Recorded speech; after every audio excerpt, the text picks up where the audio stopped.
राज्यसभा में 7 अगस्त को देर रात 10 बजे दिल्ली सर्विसेज बिल पास हो गया। बिल पास होते ही अब केजरीवाल के सांसदों का फर्जीवाड़ा सामने आ गया है। बीजेपी ने आम आदमी पार्टी के सांसद राघव चड्ढा पर सदन में पेश मोशन में फर्जीवाड़े का आरोप लगाया। आप सांसद राघव चड्ढा ने दिल्ली सर्विस बिल को सिलेक्ट कमेटी के पास भेजने का प्रस्ताव पेश किया था। इस पर अमित शाह ने राज्यसभा में कहा कि इस मोशन को पेश करने के दौरान चड्ढा ने 5 सांसदों के फर्जी दस्तखत लगाए हैं। हालांकि राघव चड्ढा ने आरोपों का खंडन किया और कहा कि बिल को सिलेक्ट कमेटी के पास भेजने के प्रस्ताव पर दस्तखत की जरूरत ही नहीं होती और ये नियम है। इसके बाद शाह ने कहा कि 2 मेंबर सदन में कह रहे हैं कि हस्ताक्षर उन्होंने नहीं किया। उनके बयान रिकॉर्ड पर लिए जाए और इस मामले की जांच हो। इस पर डिप्टी स्पीकर हरिवंश ने कहा कि मुझे 4 मेंबर्स पहले ही शिकायत कर चुके हैं। दिल्ली सेवा बिल पर पेश प्रस्ताव में 5 सांसदों के नाम दिए गए थे। इनमें Narhari Amin BJP, Sudhanshu Trivedi BJP, Phangnon Konyak BJP, Sasmit Patra Biju Janata Dal और की थम्बेदुरई AIADMK शामिल हैं। सूत्रों के मुताबिक इन 5 सांसदों ने राघव चड्ढा के खिलाफ विशेषाधिकार भंग करने के अलग अलग नोटिस दिए हैं। उधर मामले को लेकर अब बीजेपी और आप आमने सामने हैं। आप सांसद संजय सिंह का कहना है कि अमित शाह आप सांसद राघव चड्ढा के पीछे पड़ गए हैं। जैसे झूठा केस बनाकर राहुल गांधी की सदस्यता ली थी, वैसे ही राघव चड्ढा की भी सदस्यता छीन लेना चाहते हैं। ये खतरनाक लोग हैं, लेकिन हम आपके सिपाही डरते नहीं हैं। अगर ये राघव चड्ढा की सदस्यता छीनते हैं तो राघव चड्ढा फिर से चुनकर आ जाएंगे और इनके खिलाफ अपनी लड़ाई जारी रखेंगे। हालांकि राघव चड्ढा पर फर्जी दस्तखत करने के आरोप सही पाए जाते हैं तो उनकी सदस्यता भी जा सकती है और ये आम आदमी पार्टी के लिए एक और बड़ा झटका होगा। ब्यूरो रिपोर्ट, न्यूज़ चौक। दिल्ली की अरविंद केजरीवाल सरकार में बड़े फेरबदल से सियासी घमासान मचा हुआ है। केजरीवाल ने सौरभ भारद्वाज से 2 मंत्रालय लेकर आतिशी को सौंप दिए। बता दें कि आतिशी को सेवा और सतर्कता विभाग सौंपा गया। अब तक ये दोनों ही मंत्रालय सौरभ भारद्वाज संभाल रहे थे। मुख्यमंत्री अरविंद केजरीवाल ने इस संबंध में एक फाइल उपराज्यपाल VK सक्सेना को भेज दी। हालांकि सौरभ भारद्वाज के पास स्वास्थ्य समेत दिल्ली के कई विभागों की जिम्मेदारी अभी भी है। बता दें कि कुछ महीने पहले ही केजरीवाल सरकार के मंत्रिमंडल में फेरबदल हुए थे। पूर्व स्वास्थ्य मंत्री सत्येंद्र जैन और पूर्व डिप्टी CM मनीष सिसोदिया के जेल जाने के बाद आतिशी और सौरभ भारद्वाज को इसी साल मार्च में मंत्रिमंडल में शामिल किया गया था। तब आतिशी को 6 विभाग शिक्षा, PWD, महिला एवं बाल विकास, ऊर्जा, आर्ट, कल्चर व भाषा और टूरिज्म की जिम्मेदारी सौंपी गई थी। वहीं सौरभ भारद्वाज को 7 विभाग हेल्थ, अर्बन डेवलपमेंट, जल, सिंचाई और बाढ़ नियंत्रण, विजिलेंस, सर्विस और इंडस्ट्री दिए गए थे। इनमें से विजिलेंस और सर्विस विभाग अब आतिशी को सौंप दिया गया। बता दें कि साल 2019 के लोकसभा चुनाव में केजरीवाल ने आतिशी को पूर्वी दिल्ली सीट से उम्मीदवार बनाया था, लेकिन वो बीजेपी के गौतम गंभीर से हार गई थी। इसके बाद 2020 में पार्टी ने फिर से आतिशी पर विश्वास जताया। तभी से वे दिल्ली के कालकाजी विधानसभा सीट से आम आदमी पार्टी की विधायक हैं। वहीं सौरभ भारद्वाज से केजरीवाल ने अब 2 विभाग छीनकर आतिशी को दे दिए। इससे आम आदमी पार्टी में घमासान मच सकता है। गौरतलब है कि केजरीवाल के करीबी और पूर्व उप मुख्यमंत्री मनीष सिसोदिया के जेल जाने के बाद से ही केजरीवाल आतिशी पर ज्यादा विश्वास जता रहे हैं और अब उनको मंत्रिमंडल में भी बड़ी जिम्मेदारी सौंप दी गई। ब्यूरो रिपोर्ट, न्यूज़ चौक। दिल्ली में सेवा से जुड़े विधेयक लोकसभा के बाद राज्यसभा से भी पास हो गया। 26 दलों का गठबंधन भले ही आम आदमी पार्टी के साथ रहा, लेकिन फिर भी केजरीवाल की पार्टी राज्यसभा में चारों खाने चित हो गई। आप प्रमुख अरविंद केजरीवाल ने इसे 2024 का सेमीफाइनल बताया था, जिसमें विपक्ष 102 के मुकाबले 131 वोट से हार गया। इस लड़ाई में केजरीवाल को कांग्रेस समेत कई दलों का साथ मिला, लेकिन कांग्रेस में अभी भी केजरीवाल के नाम पर सर्वसम्मति नहीं बन पाई। दिल्ली कांग्रेस के कुछ बड़े नेता अभी भी उन्हें निशाने पर ले रहे हैं।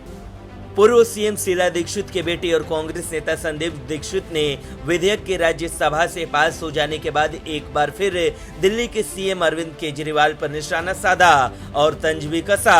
बिल पास होने के तुरंत बाद संदीप दीक्षित ने वीडियो जारी करके मोदी सरकार के कदम को सही ठहराया। उन्होंने केजरीवाल को बिना लड़ाई झगड़े के काम करने की नसीहत दी। उन्होंने कहा कि इसी की वजह से सरकार को ये बिल लाना पड़ा। संदीप दीक्षित ने कहा कि केजरीवाल ने जिस तरह से केंद्र सरकार के साथ टकराव किया, उसकी वजह से ये बिल लाना पड़ा।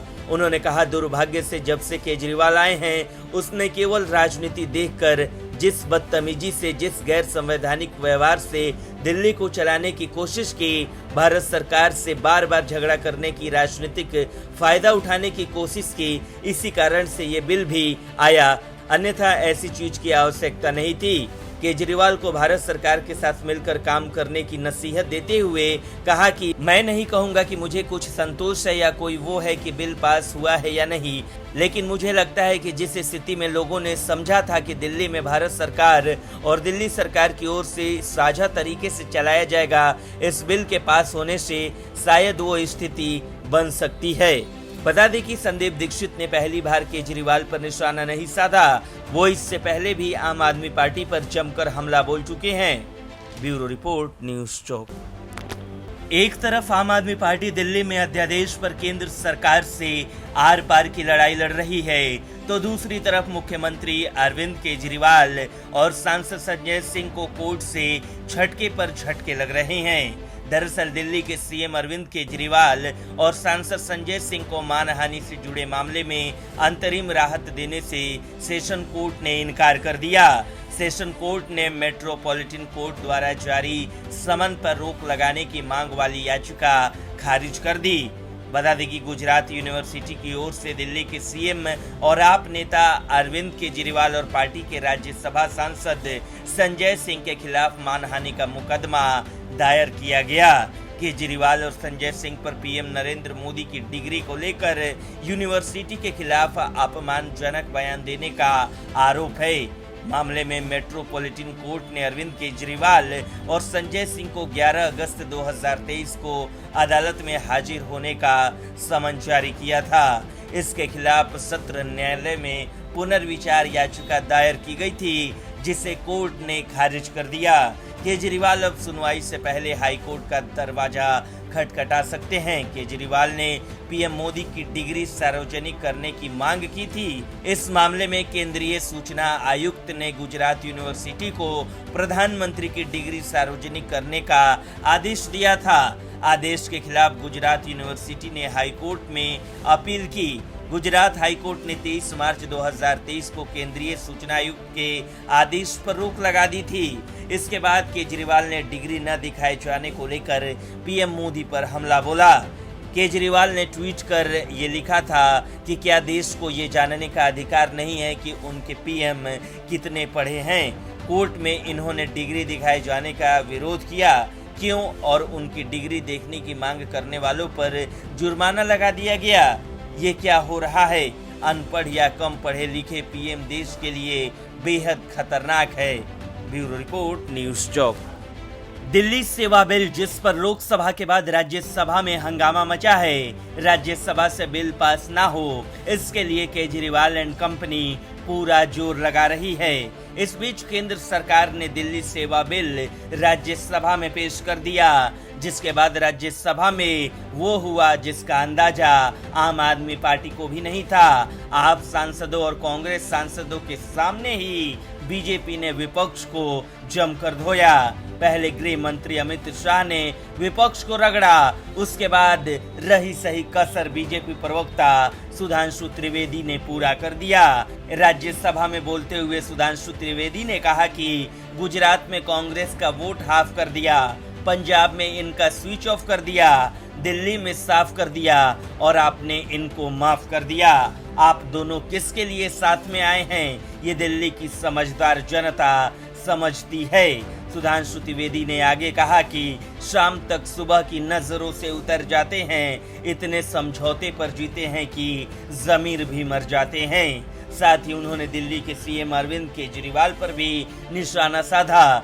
सुधांशु त्रिवेदी ने कहा कि 2013 में सीएम केजरीवाल ने ट्वीट कर कहा था कि तत्कालीन सीएम शीला दीक्षित के आवास में 10 एयर कंडीशन थे और यहां तक कि बाथरूम में भी एसी था। उन्होंने ये भी पूछा कि बिजली बिल का भुगतान कौन करता है। आज केजरीवाल के घर में 15 बाथरूम हैं और उनमें 1 करोड़ रुपए के पर्दे लगे हैं। वहीं दिल्ली सेवा बिल पर चर्चा के दौरान आप सांसद राघव चड्ढा ने सरकार पर निशाना साधा। उन्होंने दिल्ली को पूर्ण राज्य बनाने के लिए बीजेपी के कई नेताओं के संघर्ष को भी याद किया। हालांकि इस दौरान सुधांशु त्रिवेदी का राज्यसभा में दिया गया भाषण जमकर वायरल हो रहा है। एक ट्विटर यूजर ने सुधांशु त्रिवेदी के शायराना अंदाज पर लिखा, क्या गजब तरीके से विरोधियों पर हमला किया है। प्रकाश नाम के ट्विटर यूजर ने लिखा, आज राज्यसभा में डॉक्टर सुधांशु त्रिवेदी द्वारा कही गई कविता बड़ी सच्ची और मजेदार थी। गुजरात में हाफ कर दिया और दिल्ली में साफ कर दिया। ब्यूरो रिपोर्ट, न्यूज़ चौक।